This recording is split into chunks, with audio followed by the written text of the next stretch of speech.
Hello, everybody, and welcome back to this week's episode of Rent Free with Mackenzie Davis.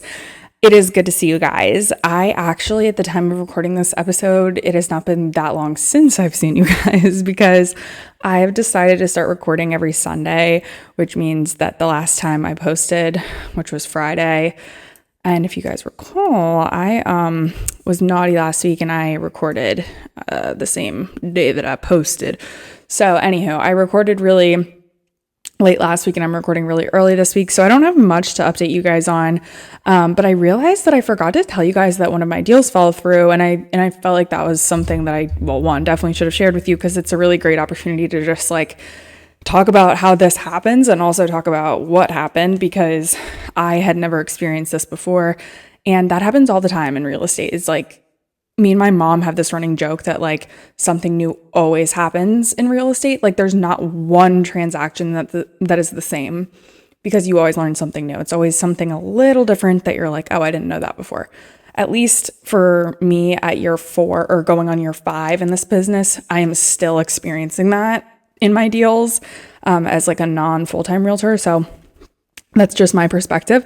But other than that, the deal basically, it was a condo. And a lot of times, if you guys are unfamiliar, a lot of times FHA will not approve loans for condominiums. And that's because more often than not, especially depends on the area, but more often than not, people don't pay their condo association fees. So if you think about an HOA, very similar sort of fee. And if there's a certain percentage of people that are delinquent on that fee, then FHA won't give a loan on that property. I've known that for years, right? Okay. So that's pretty common. And it will say that in the listing. But what was not expected is that this condos association had such a high delinquency rate that no loan program would qualify or would support a loan.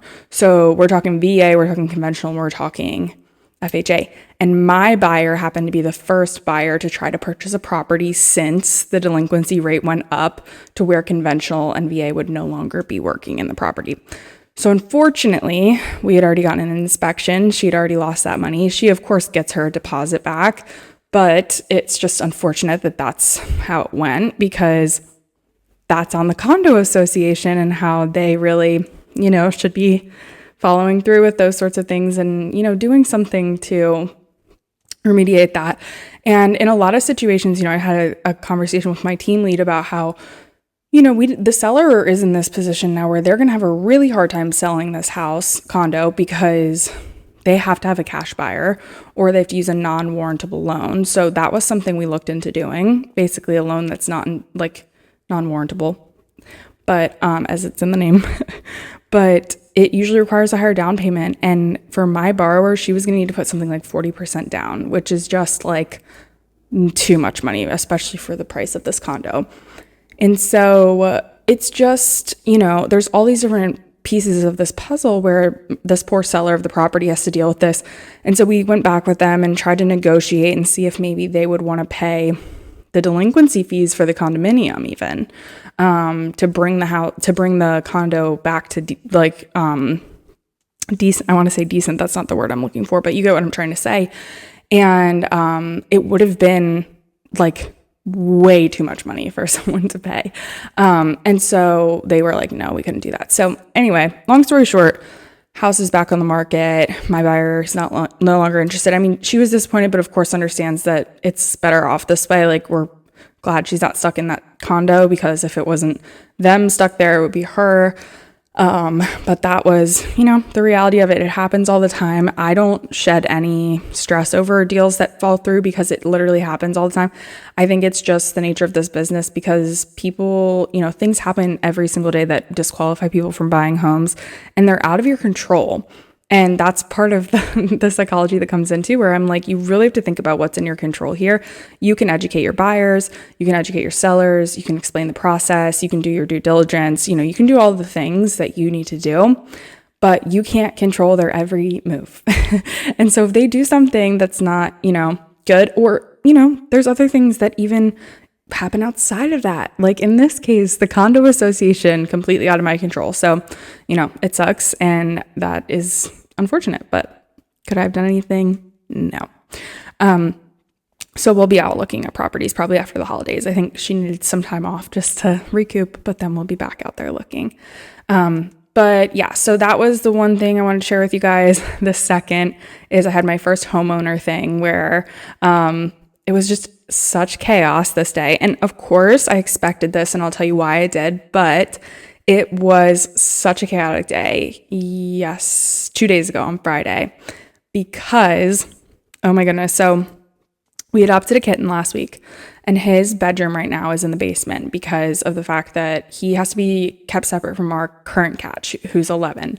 Because I explained last week, like she's very territorial. I'm trying to do it the right way. I want to make sure they like each other, so I'm not like throwing them into the fire kind of a thing. The hot water heater is also in this bathroom. It's in a closet, but it's in the same bathroom. So I have towels underneath the door because there's too much of a gap, and I was worried that the kitten would go underneath. And I get home from my workout in the morning at 7:00, bright and early, go downstairs to feed the kitten, and notice that these towels are soaking wet. And at first I noticed and thought he peed on them, but it was way too much water. So I open the door and there's water all over the floor and it's just concrete, but in the floor, and I'm like, damn it. And when we got our house and we had our home inspection, our home inspector told us that our hot water heater was so old that he couldn't even find a manufacture date. He guessed it was probably 25 years or older, and that the lifespan on these things is like 8 to 10 years. So he said we'd be lucky if it lasted the year. And here we are in December. So basically that was pretty on brand, but we did get a seller's credit in our offer for this, literally to replace the hot water heater. So it's really not that big of a deal. I am not super pressed about it. I mean, it's unfortunate that it's right before Christmas and it's happening all these things. So we get the plumber out here to fix it. He's obviously the one who told us that it needed to be replaced. But as the plumber is here, I have to find a new location for my kitten, whose name is Boss, by the way. I have to find a new location for Boss. And I'm like, okay, no worries. I'll just put him in my bathroom for the time being, because the plumber is in the bathroom and the door is open and there's pipes, and I just don't want him in there because he's so small he could run away, right? So I put him in my bathroom and I watch as I shut the door to make sure he doesn't get out because he's so tiny, And I was consciously making sure that I was watching as I moved out of the way. And I run downstairs to grab a blanket for him. Not even 30 seconds. I come back upstairs and I open the door. He's gone. Literally gone. And when I tell you, my bathroom, it's in the middle of our house. It's not on the edge of a house. It's not anywhere. It's in the middle. There's no vents. There's nothing. Okay. I checked under the curtains. I checked on the ceiling. I checked everywhere. I checked to see if maybe he would have opened the cabinet and gotten in the cabinet. I was looking everywhere and I'm he is not in here. So for 2 hours after this, I'm searching my house up and down, looking for this kitten. I'm looking on every floor. I have 4 floors in my house. I'm looking on every single floor and every single crack, underneath furniture, in cracks. He is so small, you guys. He could fit in everything. And I'm then the OCD starts OCDing. And I am wait a minute. I know that I didn't see him. I know he did not get out of the bathroom. What if he flushed himself down the toilet? So I fully start convincing myself that he accidentally flushed himself down the toilet and that he's gone. And so I call my boyfriend. The plumber's at my house. My cat is missing. I'm working from home, mind you. How am I supposed to work when I can't find my cat? I couldn't sit down until I found him, obviously. I feel like any pet owner would understand that feeling. And I was just I need you to come home because I can't do this by myself.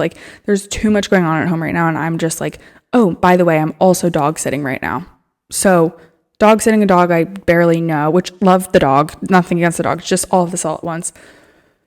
All that to say, long story short, at the end of the 2 hours that it took for me to search the rest of the house, I was losing my mind. And I'm if I don't search this bathroom in every way I possibly could one more time, I'm deciding that he flushed himself down the toilet. And so I get on my hands and knees and I start feeling underneath the vanity under my sink.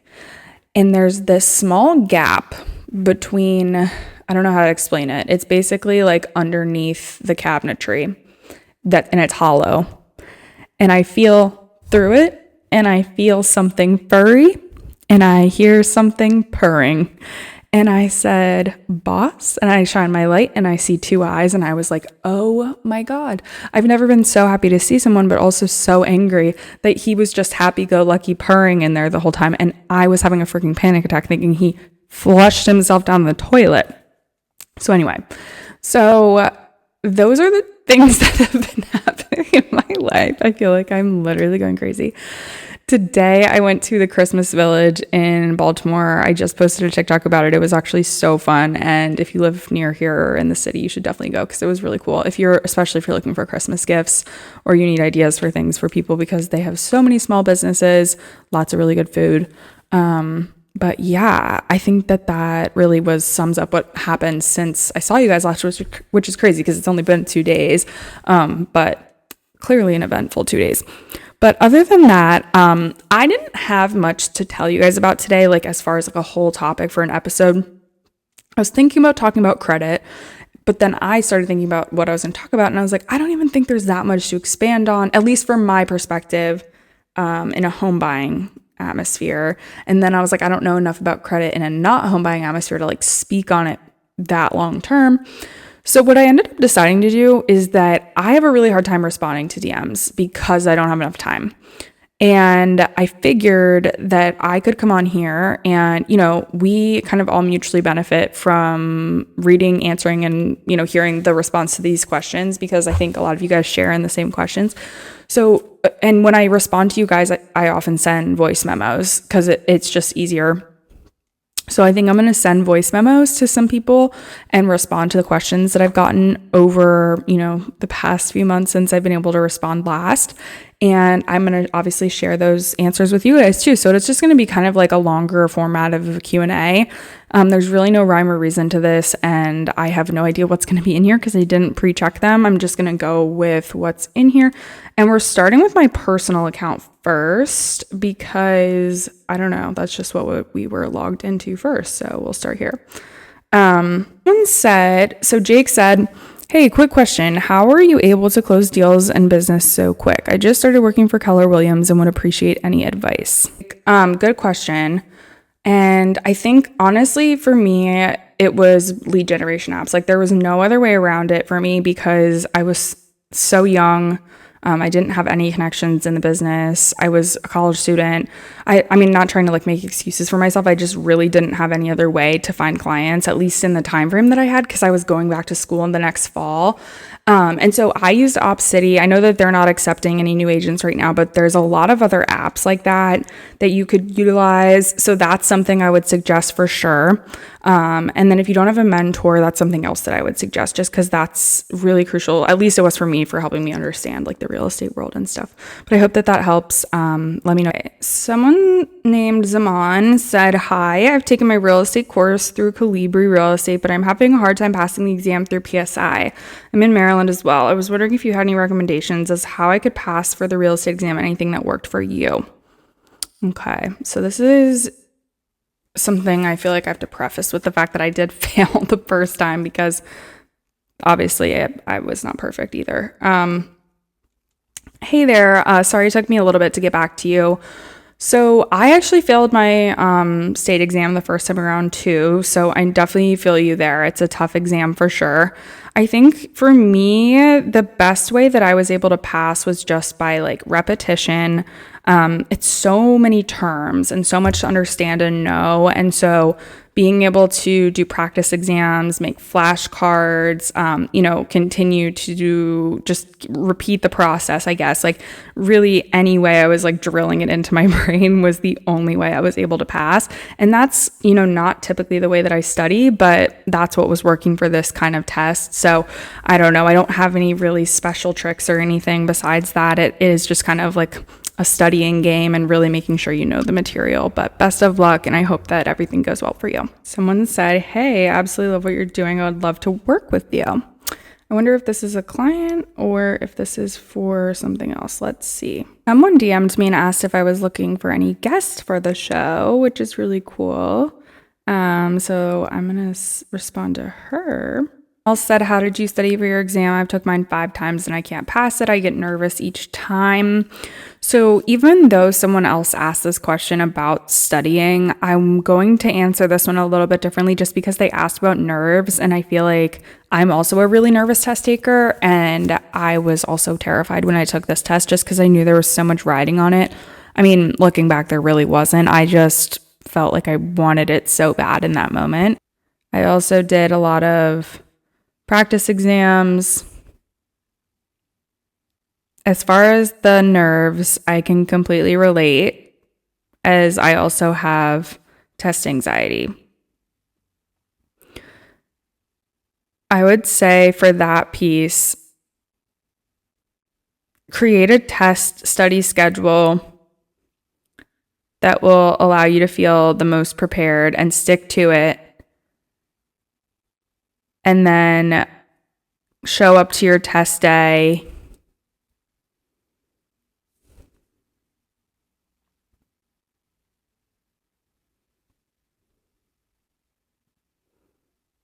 Okay, I basically just sent that one because I was like, I don't want to start telling her coping skills that work for me and then they don't work for her. But also I realized that I don't have a voice option on this one. So it's a little bit more ragged. So I might just tell you guys what I said after I type it, because it's a little bit too challenging to just tell you what I'm saying as I'm saying it. It sounds a little robot-y. Someone asked what helped with taking notes. And again, this is another sort of studying question, but I think that this is important to decipher because I never took notes when I was taking my class, even though that's something I would really usually do if I were to take any other class. And the only reason is because the real estate class is so unique in the amount of information that they're trying to give you in such a short period of time. And so that's kind of exactly what I'm going to tell her is basically yeah, you kind of have to do it a different way, because at least for me, I just was not retaining anything when I first tried to take notes. And so I ended up doing what I've been telling you guys for the past few minutes with using the flashcards, the study exam. I keep combining the words, the study guides and the practice exams, and all of that good stuff. So that's basically what I'm going to tell her too. Someone asked, hey, I saw your recent post about OCD awareness and it is something that affects my boyfriend. However, he does not want to go to therapy. No judgment. And I was wondering the best ways that you feel supported by your boyfriend when going through those kinds of thoughts. I absolutely do not expect a response, but I appreciate your openness via the TikTok. So I thought I would ask. You are doing great. Smiley face. I like this question. So it was a lot of trial and error, I think, in the first, figuring it out, once I was getting diagnosed, because as I was learning how to deal with it myself, I was kind of teaching him how to deal with it too, how to respond to me, because one of the biggest things with OCD, especially with family members, and this is kind of me knowing, I guess the statistical background, is that family members and loved ones really want to give into their loved ones' compulsions, and that's because it eases their anxiety. The reasons that people do compulsions is because it makes them feel better. And so when, you're sitting here saying, say your, obsession is that you hurt or offend people. Hey, that's mine. Then, you might ask someone for reassurance. That's also one of mine. But, I would tell my boyfriend, don't give me that reassurance. Or if I was asking him, hey, do you think this made so-and-so upset or this did that or blah, blah, blah, I would just, tell him to be like, I don't know. What do you think? Or, flip it back on me. Things like that, where even though in the moment it's frustrating because I really want him to give me that reassurance. And it seems kind of mean because he even says that he's it feels really mean not to help you or, comfort you. And I'm like, no, you can comfort me in other ways. Because I would be like, this is really hard. This sucks. I just want you to tell me it's okay. And, these things. And they can tell you it's okay in other ways, and they can hug you and they can love you and all of those things. But they also don't want to make your OCD worse. And so that was the route that we went. And it was really helpful all in all, just not giving into the compulsions and things like that. And then of course, I have really bad OCD days sometimes, typically if I had drank the day before, And if I am having a day like that, I think Dan is just really sympathetic to what I'm going through, even though he doesn't understand what it feels like to me, but he'll kind of just be there for what I need because, 2 years ago when I was first diagnosed, it was really kind of debilitating. Like I would sometimes not even be able to get out of bed because of the way that I was feeling. And so I'm just really grateful to have a partner who kind of understands that I have days like that. But I think now I'm in a better place, so it's okay. But yes, so that's how I'm going to respond to her. I said, hi, I recently found your page as I'm looking to become a realtor. Once I watched a few of your videos, I found that you live in Maryland. Me too. Then I watched some more of your videos and saw you're diagnosed with OCD, thinking it had always been anxiety. Also, me too. Just wanted to say, I think I found your page for a reason and I'm appreciative. Wow. That's really cool. That's from October, man. I can't believe I missed that, but that's really cool. I'm just going to tell her I'm sorry I missed it, but that's really nice. Threw in a little, let me know if you want to get coffee or something, because, when we have that many things in common, you never know who could be a good friend. Right. Someone else said, hey girl, you probably get so many messages about this, but I'm genuinely struggling as a realtor. I'm so embarrassed to reach out or ask really anyone for help, but is OpCity really a good way to get leads? I feel so lost. Okay. So I get messages like this quite a bit as well. And this is one of the reasons that I emphasize, my experience is not everyone's experience. And no matter what you see, just take it with a grain of salt because we can't guarantee anybody's, business, right? Not saying that is what this girl went through or whatever, but just, to put a disclaimer on that. But when I do talk about OpCity, you guys know that I talk about my experience and how I did love it. I purely know my experience. And when you ask, is it a good way to get leads? To me, it was. Now, is it today? I still get leads. So yes, I'm not really actively on it as much as I was. I know they're not accepting agents anymore. And then there's about a bajillion other lead gen apps that are similar to it. My team is on Zillow Premier. We're on Redfin. So those are good ones too. There's a bunch of them out there. So I just kind of feel like if you're struggling in real estate, I'm not saying you have to pay for them up front. I never did that either. I just think that you should definitely look into stuff like that because there's so many, and they might be bad leads at first, but if it's really that bad, like you're not doing business, you need money, you're not making money, just do it. Like what could it hurt, right? Like maybe they take your commission, but if you didn't have any to begin with, then it's not too bad. So that's what I always suggest. And then just having a good mentor. I think I say the same things every time, but yeah. Someone said, hey, I'm a freshman in college in Maryland and I want to become a realtor. What school did you go to for your course and would you recommend? I'm also wondering if it's realistic to become a realtor now while in college and if people would actually buy or sell a house from an 18-year-old. So yeah, I love this question. I mean, you guys know already, yes, of course it's possible. That's exactly what I did. And I went to the CE shop and I loved it. And you guys already know that too. So I don't think I have to share that response with you, but I will obviously respond to her. I think the only part of this that I'm going to continue to elaborate on is that I do think people will buy and sell from 18-year-olds. And I do think they will continue to do so because they did with me. I think it's more possible when you're using lead gen apps because it's people that don't know that you're 18 and they're not kind of coming in with that bias. I don't think you need to lie about it, but you don't need to go in with it written across your forehead either. And so that's my 2 cents about that. One said, hi, I was wondering if you have any advice for joining a real estate team. I'm taking my real estate exam next week and decided I wanted to join a team and was wondering if you have any advice on how to set an interview. There's a specific team I really want to join and I'm nervous on how to approach them. I've been following you for a while now and I love your content so much. Thank you so much. So I think it's really going to be different depending on the team and the vibe and, the protocol of that team and all of the good things. I think teams are a bit more broad in what their requirements are and all of that stuff compared to brokerages. I could uniformly tell you more what that process looks like versus a team because they kind of make up their own rules. And teams in general are going to have a different split probably on top of your brokerage they're going to have their own set of rules and meetings and things that you're going to have to abide by. It's never going to be like necessarily a bad thing. It's just going to be different. And I think that the people that are going on teams are going there because they want that kind of a structure, which I'm sure you're already considering and all of that good stuff. But for me, when I joined my team, it happened by happenstance. Like I met my team lead because he attended a class that I teach at my brokerage, and we set up a meeting, him and his wife, and we talked and stuff like that. So I think that for me, it wasn't as much of like an interview process. It wasn't as much like intentional is the word I'm looking for. And so I feel like I don't know if I have advice in that regard, like because it sounds like you're pretty intentionally going into this, like interviewing.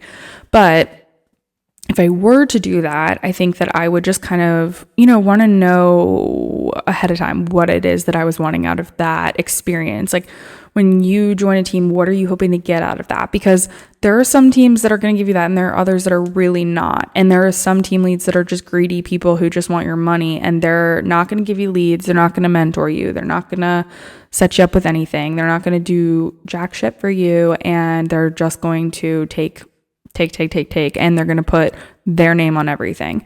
So you have to be really careful when you're doing stuff like that. And you have to be careful, even if they're telling you that they're not like that they're really not just saying that, because it happens every day.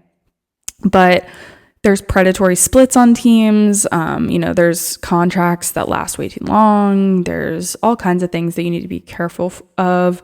But realistically, it's just, are you getting what you're looking for out of that team, I think. And I say the same thing about brokerages. It's like, you don't want to be somewhere that's not really giving you what you need. If you're a brand new agent and you're going to a luxury brokerage that is meant for seasoned realtors, you're not going to succeed because you don't know what you're doing. But if you're, a brand new agent going to a brokerage that is structured around mentorship, then boom chakalaka, you're probably going to do great because that's what you need your focus to be on, right?